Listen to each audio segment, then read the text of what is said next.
Emergency, operation theatre and anaesthesia டெக்னாலஜியோட full details பற்றி தான் பார்க்க போகிறோம். 3 இயர்ஸ் கோர்ஸ் தான், பட் 1 இயர் கன்ஃபார்ம் வந்து இன்டர்ன்ஷிப் பண்ணி முடிச்சிருக்கணும்.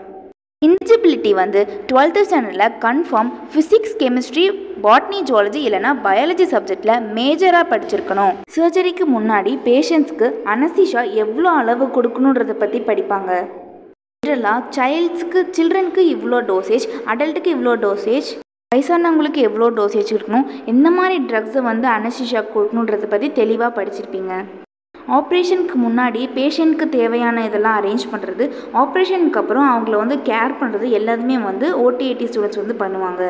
ஆப்ரேஷன் தியேட்டரை எப்படி ஹைஜீனாக வச்சுக்கணும், அதை ஸ்டெர்லைஸ் பண்ணி மெயின்டைன் பண்ணுற பொறுப்பு இவங்களுக்கு இருக்கும். ICU, கிரிட்டிக்கல் கேர் யூனிட், அப்புறம் ஆப்ரேஷன் தியேட்டர் எல்லா இடத்துலையுமே வந்து இவங்க இருப்பாங்க. இந்த கோர்ஸ்க்கு தேவையான ஃபீஸ் ஸ்ட்ரக்சர் வந்து 10,000லேருந்து ஸ்டார்ட் ஆகுது. இது இப்போ டாப் கோர்ஸாக இருக்கனால ஸ்டூடெண்ட்ஸ் வந்து எந்த ஒரு தயக்கமுமே இல்லாமல் இந்த கோர்ஸை தாராளமாக எடுத்து படிக்கலாம்.